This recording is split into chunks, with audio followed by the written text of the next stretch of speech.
Forced labor of Hungarians in the Soviet Union during the aftermath of World War II was not really researched until the fall of communism and the disillusionment of the Soviet Union, and the Russian historical archives were only open in the 90s, so keep in mind that research has been rather difficult on this topic. While exact numbers are not known, it's estimated that up to 600,000 Hungarians were deported, including an estimated 200,000 civilians. Hungarian forced labor was part of the larger foreign forced labor in the Soviet Union. During World War II, Hungary had annexed Transylvania from Romania after Romania switched sides from the Axis to support the USSR in 1944.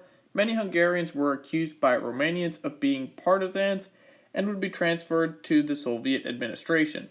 In early 1945, during the de-Germanization campaign, all Hungarians in the region and in Hungary itself with German-sounding names were sent to the Soviet Union in accordance with Soviet Order 7161, which stated that all Germans or people who even seemed German could be mobilized and sent to forced labor camps within the Union. In December of 1944, as World War II was ongoing, the largest single deportation of the first wave occurred in Budapest. Soviet Marshal Rodion Malinovsky's report allegedly overestimated the number of POWs taken after the Battle of Budapest, and to make up for this shortfall, some 100,000 civilians would be detained in Budapest and its suburbs. Those deported in the first wave were mainly located in northwestern Hungary, in the path of the advancing Red Army. Following the occupation of Budapest, Marshal Malinovsky reported that 138 POWs were taken, and since the real number included German troops, could be no more than 40,000, he of course gathered all these civilians from its surrounding areas to secure the promised number of prisoners.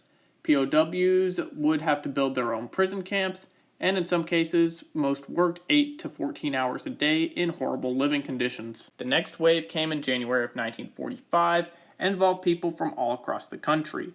Soviet authorities had deportation quotas from each region, and when the target was missed, it was completed with ethnic Hungarians that could easily be rounded up by the Soviets in occupied territories, as they couldn't gather enough German prisoners.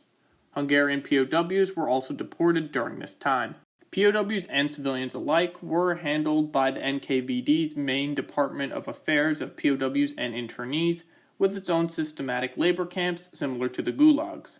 Other groups of deportees to gulags included political prisoners, any Hungarian soldier who fought on the Eastern Front, youth paramilitaries, and anyone who had a role in the non-communist Hungarian government from before World War I through World War II. Of this group of deportees, only 3,500 were survived, and the total number of Hungarian Gulag survivors in total was only 10,000. Deportees were transported in freight cars to transit camps in Romania and western Ukraine. Survivor testimonies suggest a high death rate in camps and in transit from various causes, including dysentery, harsh weather, and malnutrition. Once in the Soviet Union, Hungarians were placed in approximately 2,000 different camps, 44 of which were in Azerbaijan, 158 in the Baltic states, 131 in Belarus, 119 in northern Russia, 53 of which were in the vicinity of Leningrad, 627 were in central Russia, 276 were in the Ural Mountains, and 64 were in Siberia. The post-war communist government of Ferenc Nagy started negotiations for the return of Hungarian deportees in early 1946. The first wave of widespread returns would occur in June to November of 1946 and would be interrupted until May of 1947. The last group of Hungarians to return, numbering about 3,000, was only able to do so in 1953 to 1955 after Stalin's death.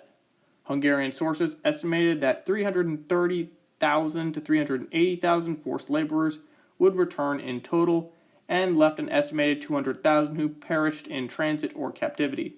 One example of someone who was lost for over 60 years was Andras Toma. He was drafted into the Royal Hungarian Army in October of 1944, and during World War II he served in an artillery regiment. Later that year, while fighting near Auschwitz, Toma was captured by the Soviet forces at the age of 19 and transported to POW camp east of Leningrad. Following the closure of the camp in 1947, he was transferred to a mental hospital where he was diagnosed with psychoneurosis. Since those in hospitals were removed from POW lists, Toma was lost to Hungarian authorities and was declared legally dead in 1954. Toma lived in the hospital for the next 53 years under the name of Andras Tomas, where he was unable to communicate with others due to his inability to speak Russian.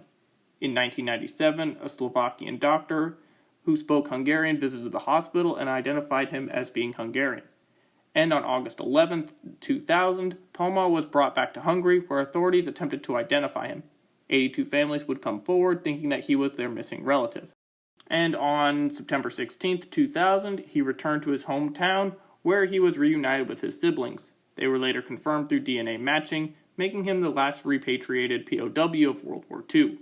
Since he was never discharged, Toma was promoted to the rank of Sergeant Major by the Minister of Defense of Hungary, and since his military service had been continuous, his decades accumulated of unpaid salary were paid in full. And at the age of 74, he would move in with his half-sister Anna, who cared for him until his death in 2004, where he was buried with full military honors. And this is the very limited story of Hungarian forced labor in the Soviet Union during and directly after World War II. Again, due to the closed Russian historical archives, it's rather difficult to find more information, but write in the comments if you have any solid sources on the subject, and thank you for watching.